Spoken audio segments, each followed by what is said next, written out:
زموږ واک به په هغه ورځ زموږ لاسته راځي چې د پاکستان وجود له منځه ځي. دغه زموږ د واک شرط دی. دا موږ چې دلته لاس پورته کړو خدای دنیا راکړي، ځان خدای به راته په کار شي چې بې غیرتو ما خو ګرده دنیا و تاسو ته ښه دنیا درکړې ده، ښه وطن مو درکړی. ته اوس د چی سوالونه کوې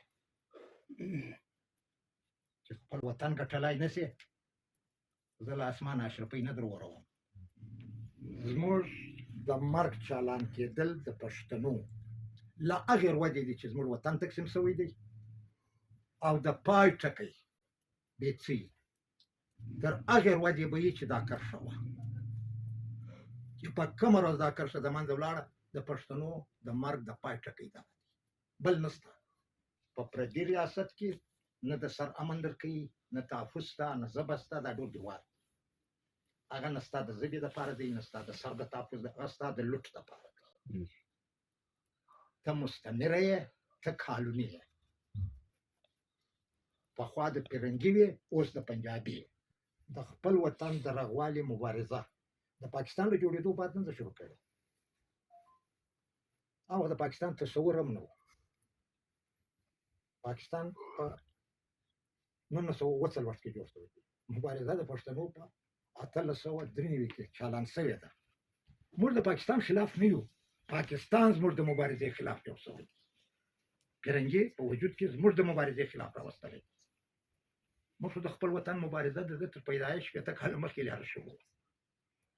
دغه د پښتنو اهداف په دوی یو ادرمان خان دی، یو ډیورنډ دی. ډیورنډ پیرنګی و چې دا کرښه په نامه ده، بل څوک نه. دو په دو سوی ده. پښتانه نه خبره ده چې څه وخت دا کرښه باندې څلي وال کېده، نښانونه لګېده. پښتانه خبر ایزي وې چې د باندې زه داسې پنځه کې شو، دا څنګه یې داسې پرې سر یې راپورته کړ، ول نه ځو. ما افسران ورته وویل دا خو بیخي غټ لښکر ده، ول نه ځو. زه په دې پوه یم چې موږ دلته مرو. خو زه د تاریخ په پاڼې کې دا نه ثبت کول غواړم چې افغانان وتښتېدل، مړه ده شو. خو چې په تاریخ کې دا نه شي ثبت چې افغان له میدانه وتښتېد. دغه عزم و د افغانانو. موږ ډېر زورور قام وو، سیال نه زورور وو ډېر، چې نن د چا تر تلې لاندې شوي وو. د افغان په نامه به هلکان ویدول، لکه موږ چې دا زموږ میندې چې په زانګو کې هلک زنګوي، ویده شه بیا بلیا راځي، پلانې بلیا راځي، سر پټ کړه. دغو به د افغان په نامه هلکان ویدول چې ویده شه بیا افغانان راځي، پښتانه راځي. داسې زورور. په آبي برېښنا کې، د اوبو په برېښنا کې په سل کې 80% د پښتانه له وطنه دی.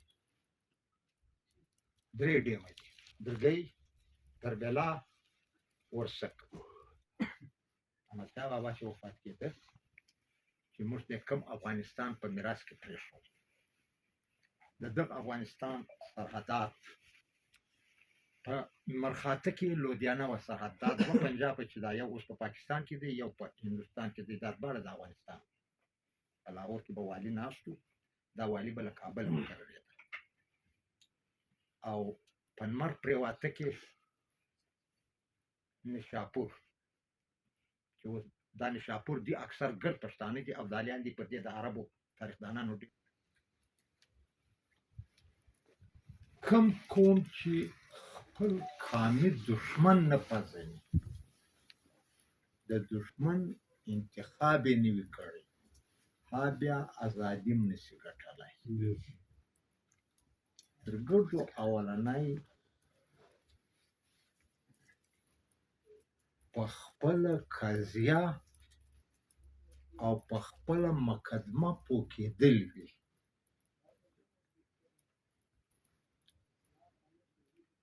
خپلې قامي ګټې په زیان دل وي.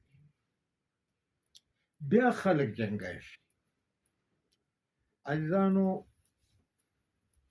موږ په دې وطن کې چې پاکستان یې نوم دی، دا ټیم 80 کاله یې امر دی.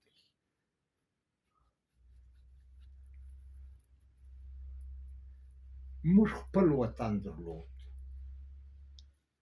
ډېر پراخ وطن هم درلود، چې هغه په مختلفو نومو په تاریخ کې اوسېدلی دي. آریانا ورته ویل سوي دي، باختر ورته ویل سوي دي، افغانستان ورته ویل سوي دي. افغانستان هم ډېر قدیم نوم دی، نوی نه دی. افغانستان څوکې د شیرسرخ د جرګې زاده افغانستان نوم احمدشاه بابا کېښود. نه داسې نه ده، په تاریخ کې د دې نوم مخکې هم شته، د دې ثبوتونه شته.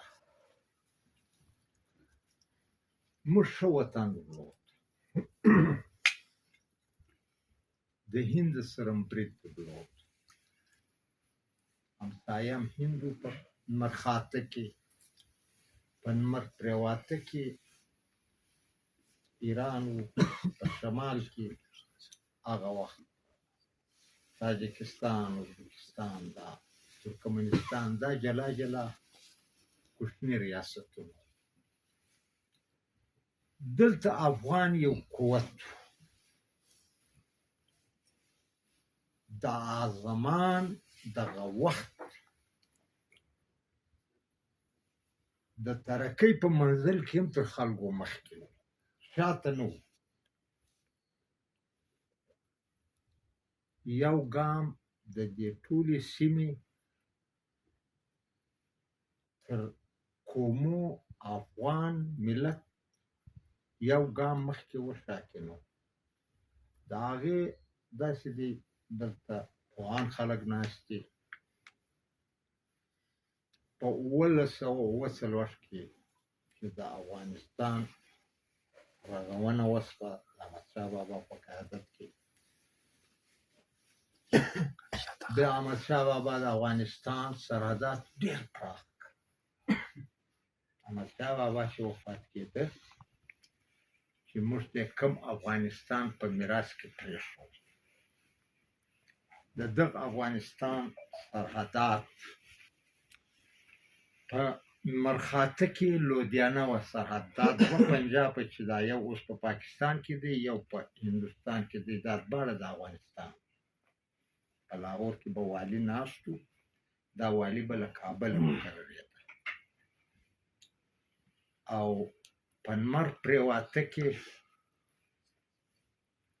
نشاپور، چې اوس دا نشاپور دی، اکثر ګرد پښتانه دي، ابدالیان دي. پر دې د عربو تاریخدانانو ډېر لیک دی، هغه یې دلته چې اوله وار عرب راله نشاپور له لارې افغانستان ته راننوته په لوټ پیسې.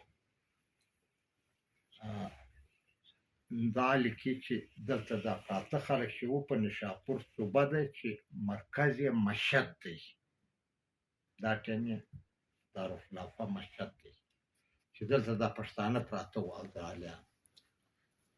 نشاپور مشهد هم د افغانستان. په شمال کې د امو سیند، په جنوب کې دا بیرهند و، دا کراچۍ سیند، دا ټول د افغانستان و، بیا تر ګوادره پورې.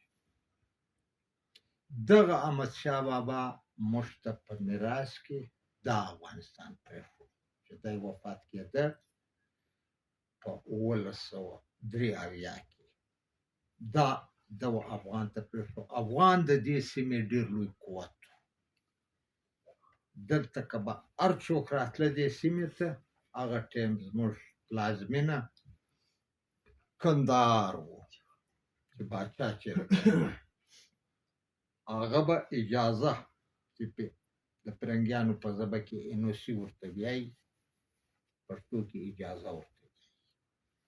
دا به له کندهاره غوښته. او د دې سیمې چې به کومه فیصله کېده، د کندهار رضامندي به پکې غوښته کېده. دا زموږ وطن. موږ ډېر زورور قام وو، سیال نه، زورور وو. ډېر چې نن د چا تر تلي لاندې شوي وو، د افغان په نامه به هلکان ویدول. لکه موږ چې دا زموږ میندې چې په زانګو کې هلک زنګوي، ویده شه بیا بلیا راځي پلانې بلیا راځي سر پټ کړه دغه به د افغان په نامه الکان ویده چې ویده شه بیا افغانان راځي پښتانه راځي داسې زورور دا باس جلا دی لږ بیا عرض کړو چې دغه ځوانان لږ په خپل پس منظر خبر شي او کوم قومونه چې خپل پس منظر نه پېژني هغه بیا خپل پیش منظر هم نه پېژني بیا مبارزه کولای هم نشي پیرنګای هندوستان ته په 14مه صدۍ کې راغی اول وارې د هندوستان په ختیځ هندوستان کې یو ایالت دی صوبه ده هغه ته صورت وایي دلته په 1412 کې خپله کوټۍ تجارتي جوړه کړه په هندوستان کې مشین نه و ټولې د لاس صنایع وې رختم په لاس جوړېده کټوم په لاس جوړېده د ژوند ټول شیان تمدني دا په لاس جوړېده فرنګي مشین راوړ هغه مشین شیان زر جوړول او شی جوړول کوانټیټي او کوالټي یې دواړه زیاته وه په ډېر زر یې ډېر دولت راټول کړ خو فرنګیان په یوه شي پوه فرنګیان په دې پوه چې د افغانستان په موجودګۍ کې موږ په هندوستان حکمراني نشو کولی موږ هندوستان کوون څوم چې افغانستان پاته و موږ بیا بې دخله کوي تر دغه پلان لاندې دوی خپلې نقشې واچولې د سیکانو سره یې تړونونه وکړه له ایران سره یې تړونونه وکړه دا زموږ وطن ټوټو ټوټو ولاړ لاهور ولاړ ملتان ولاړ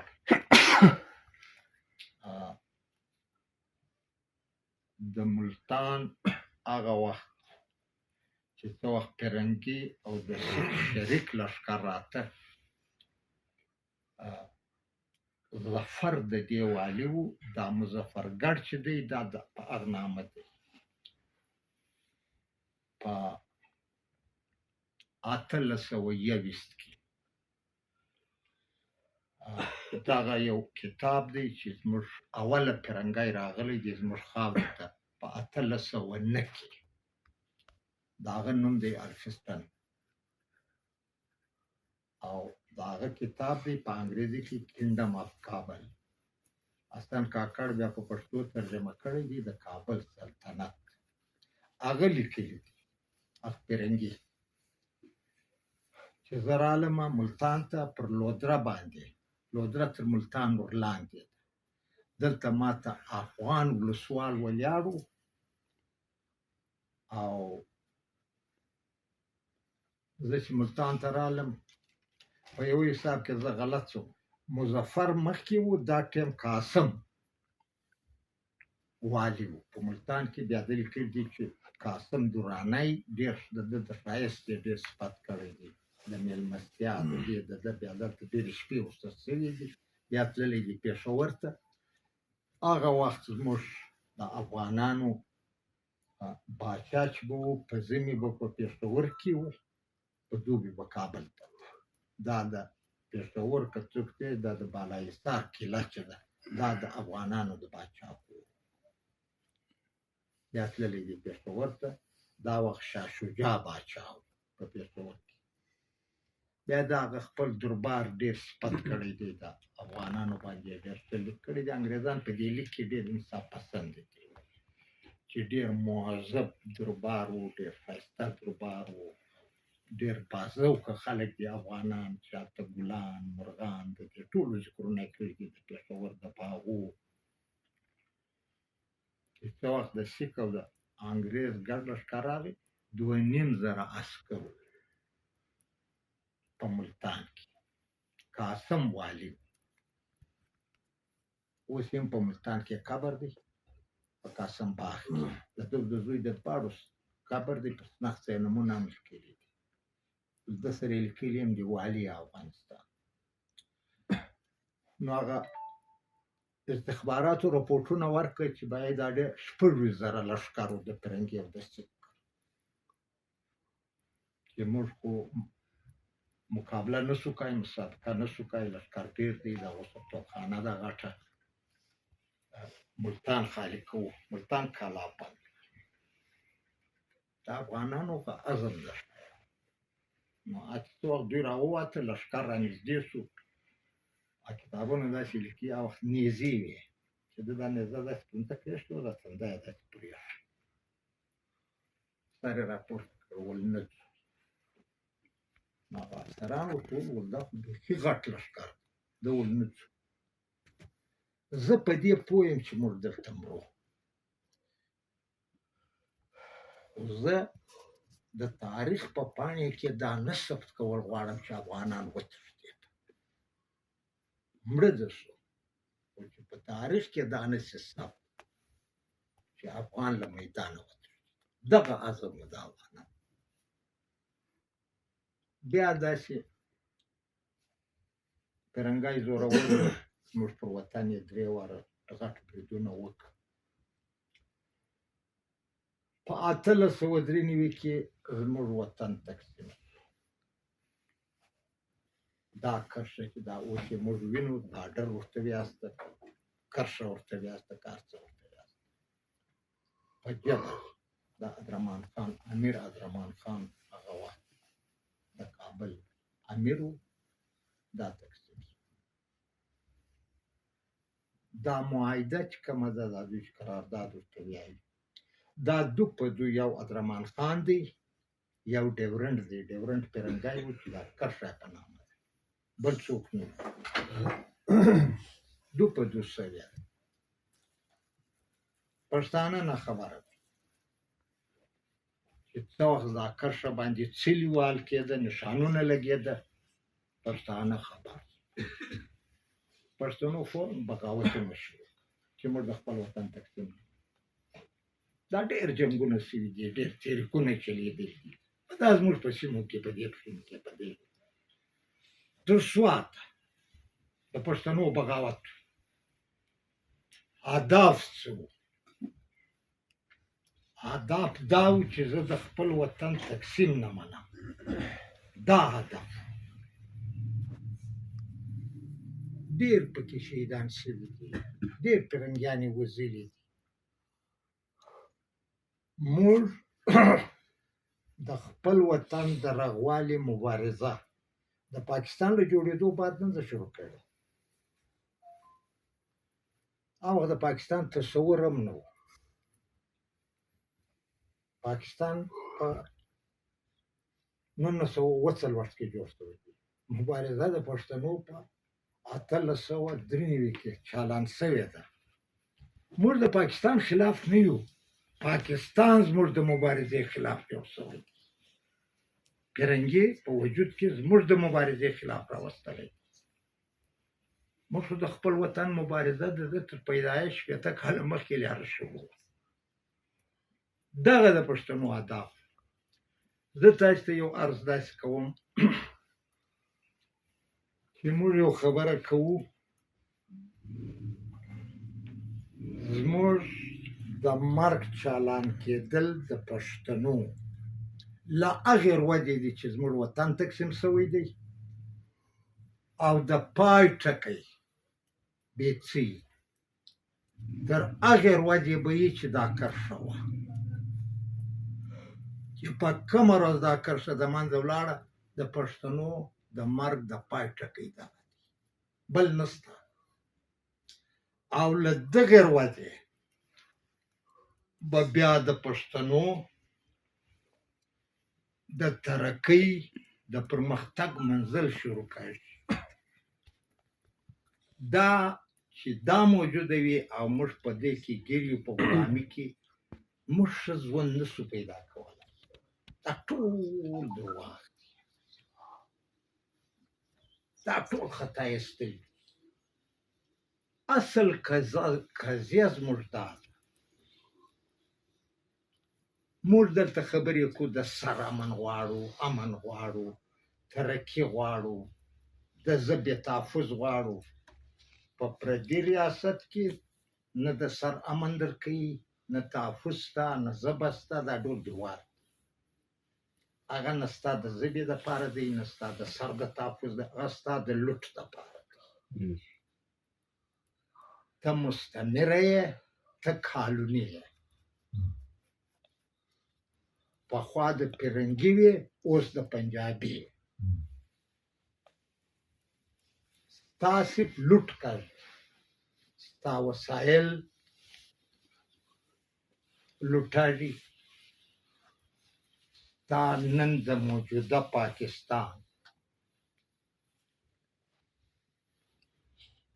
چې څونې فابریکې دي، فابریکه او کارخانه ته وایي. زموږ په خپله پښتو کې موږ فابریکه ورته وایو، خو اصل دا ټکی له جرمني ځای راغلی دی. فابریک د جرمني ژبې لفظ دی، و ماشین و کارخانه ته ویل کېږي. نو هغه زموږ په ژبه کې ځای شوی دی. موږ د جرمنیانو سره یو وخت ډېره ښه دوستي درلوده. خلک سره دوستان شي، یو له بله دا ټکي اخلي. موږ فابریکه ورته وایو. د پنجاب ټولې فابریکې ستا په خامال چلېږي، او هغه ستا خامال چې دته ځي، د ده په فابریکه کې پخېږي، بیا دی ګټه پر کې، بیا یې مارکېټ هم ته یې. زه ډېر په ساده الفاظو درته وایم، دلته موږ څونه خلک ناست یو. دا زموږ په غاړه شوي چې دي، دا ټول د پاکستان د فابریکې دي. نظر کې پر ځان دا ستا په لاس کې چې ژمنځ ته سر پر ژمنځ کې، دا د پاکستان د فابریکې. دا کارپېټ چې زه پر ولیاږم، دا د پاکستان د فابریکې ده. دا هر څه ماته چې پراته دي، دا د پاکستان د فابریکې راوتلي دي. زه د ده مارکېټ یم. د خام مال د تولیدولو او د پاخه مال د خرڅېدلو. دغه زما قومي حیثیت دی. دی د چا د عمل، دا د پښتانه دی. دا ټیم په موجوده پاکستان کې آبي برېښنا چې د اوبو جوړېږي، دا ډېره مفته برېښنا ده، په دې خرڅ هم نه راځي. خالي اوبه لوړې کړه، ډیم ودره، لاندې څرخ ورته کښېږده. ځرنده خو مې لیدلې ده، د ځرندې څرخ اوبه یې ګرځوي. داسې اوبه ګرځوي، برېښنا راټولېدلې برق بجلي. د پاکستان په آبي برېښنا کې، د اوبو په برېښنا کې په سل کې 80% د پښتانه له وطنه دی. 3 ډیمه دي: درګۍ، تربیلا، ورسک. دا یې تولیدوي. او دونې برېښنا تولیدوي چې زموږ د پښتانه ټوټل له سواته راونیسه تر دا کوټې تر ضرورت 3 ګونه زیاته ده. موږ دونې برېښنا تولیدوو. دا زموږ برېښنا دي لاهور ته، برېښنا کوټ چې ګریډ ورته وایي، دا په لاهور کې دی. چابې یې ده له ځان سره ساتلې ده، بیا یې را تقسیموي. موږ ته زموږ برېښنا له موږه دا په 2.5 په 3 روپۍ یونټ دي. هغه زموږ برېښنا په 80 روپۍ پر موږ بیا واپس خرڅوي. واپس یې پر موږ برېښنا د نن زمان یو قوت دی. ماشین ذمہداري په دې کوي، فابریکه په دې چلېږي. ټول د دا وخت د دغه زمان برېښنا یو قوت ده. دا موږ ته خپله برېښنا، دغه یې مارکېټ دی، دغه یې نرخ. اوبه د پاکستان چې موږ پنجاب ورته وایو، آب په فارسي کې اوبه ته وایي. 5 اوبه، 5 دریابونه. دا کم دریابونه دي؟ راوي ده، بیاس دی، ستلج دی، جیلم دی، اباسین دی. دا وځي پنجاب په دې کې دا درې دریابه چې دي دا د هند راځي د هند د غرو دا هغو اوبه وتړلې اوس به تللي یاست لاهور ته په راوي کې د مرغۍ د شلو اوبه هم نشته پاکستان پر خرڅ کړ پاکستان پر خرڅ یو اوبه پاتې دي د پښتانه اباسین د پښتانه په وطن کې راځي دا پنجاب ټول زموږ په اوبو سیراب کړي خو موږ پر دې خپلو اوبو اختیار نه لرو له پېښور څخه تللي یاست چې له پېښوره را روان ساست تر ډېر اسماعیل خانه پورې دا بنوچیان دا مروت دا دښتې خو م لیدلې خټک وزیر دا ټول دا دښتې چې دي پر دې باندې دا د اباسین اوبه راخېځي خو موږ ته اختیار نشته په دې نشته که اوبه دلته تړلې کړي بیا پنجاب ورچاشي او دا د ټولې نړۍ قانون دی انساني مذهبي چې پر اوبو حق اوله د سرور وي چې څوک پر سر کې اوله د هغوی اوبه او دا اوبه راوځي زموږ له غرو 700 کیلومتره اباسین په پښتانه کې باړي هلته پېښور کې په صوابۍ ته موږ اوبه نشو تړلی دا پر موږ بند دي داسې ځنګلات دا نمونه د دنیا نور ډېر منرل که د سنگ مرمر په شکل کې دي که د غمیانو په شکل کې دي که د کرومایټ په شکل کې دي د کولې په شکل کې دي بلیا زر دي دا ټیموس وتلي دي سرول دي ژړ دي دا ټول د افغان وطن دي د پښتانه په داسې غني خاوره کې الله پاک دې پښتنو ته ډېر ښه وطن وکړي موږ د لوږې مړه له دې کلیو دا داسې یو 40 کیلومتره ووځي اکثر د ټبین بیماران ټبي پیښیږي د خوړو له کمایه یو سورج وینه نه پکښې د دې وجه موږ پر خپلو وسایلو اختیار نه لرو د دې وجه دا ده دا زموږ د نیستۍ الله پاک موږ نه یو نیستمن کړي دا موږ چې دلته لاس پورته کړو خدای دنیا راکړي زه خدای به راته په کار شي چې بغیرتو ما خو ګرد دنیا و تاسو ته ښه دنیا درکړې ده ښه وطن مې درکړی ته اوس د څه سوالونه کوې چې خپل وطن ګټلی نه سې زه له اسمانه اشرفۍ نه در وروم دا هغه په غټو الفاظو کې او د دې اختیار اخیستل د پاکستان په فریم کې نشته دا ټول درواغ وایي دا خلک بیا آیین دی بیا 18 ترمیم دی دا ټول درواغ آیین په 83 کې جوړ شوی دی تر 50 کاله واوښته د دغه آیین په موجودګي کې زموږ لوټ 100 ګونه زیاته شوی دی کم شوی نه دی هلته په آیین کې لیکلي شوي دي چې وسایل به د قومو خپل وي خو عمل کې یو شی نشته دلته موږ کله پوجي حکومت راشي نو موږ غوږ ته ګوتې واچوو جمهوریت پاکستان موږ خو که فوجیان وي پر حکمراني که پارلیمنټ وي زموږ مرګ چالان دی نه په مارشلا کې درېدلی دی نه په جمهوریت کې درېدلی زه که د پاکستان جمهوریت یم پکې مرم زما نیستي جمهوریت نه لرې کوي که بیا د جرنیل حکومت یم زه پکې مرم ما ته یې فرق نشته زما مرګ خو چالان دی دا اوس خو جمهوریت دی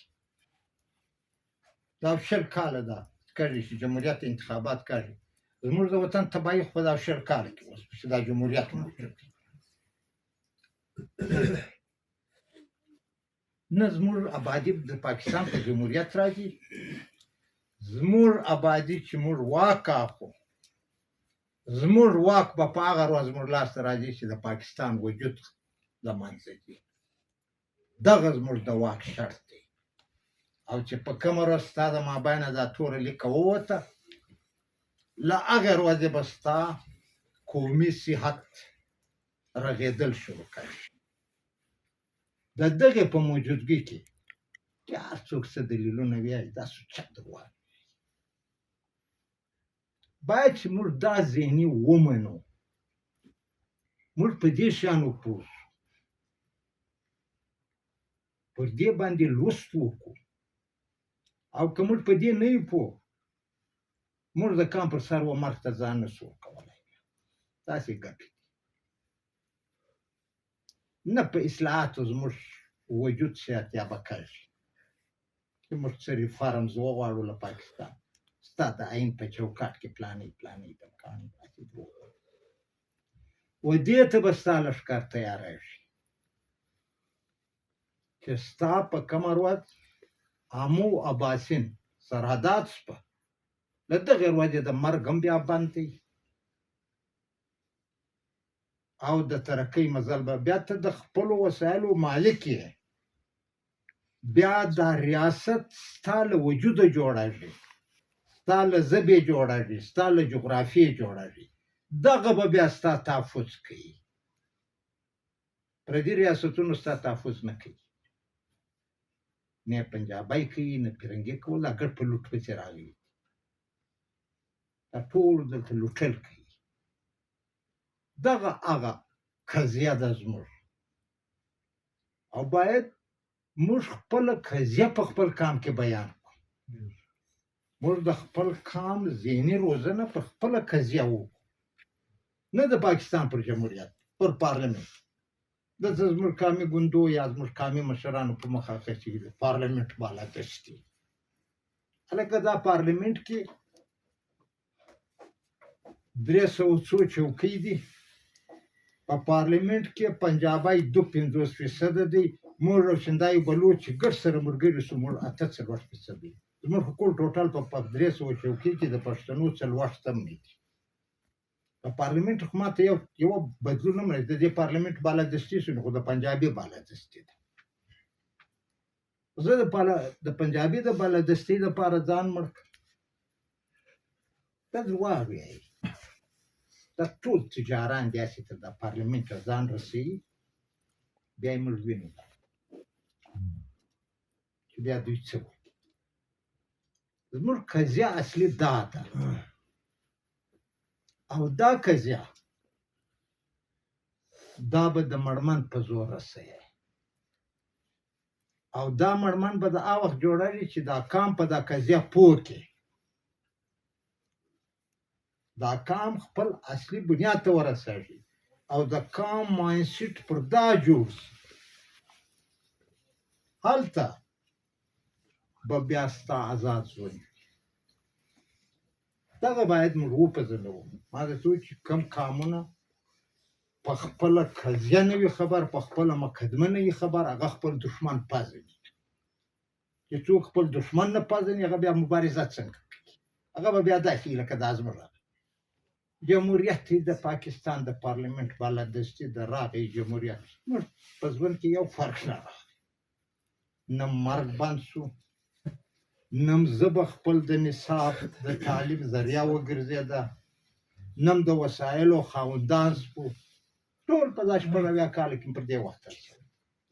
نو خبره لږ راته ورده شوه، بخښنه غواړم، پر خلکو بوج هم شوه چې دې ته بس پرېښو. نورې خبرې به نوربادشاه وکړي، بله ورځ به بیا راځو، بیا بې بله پاڼې واړوو، د دا بلې خوا پسې وګورو. اجازه ده؟ ډېره مننه.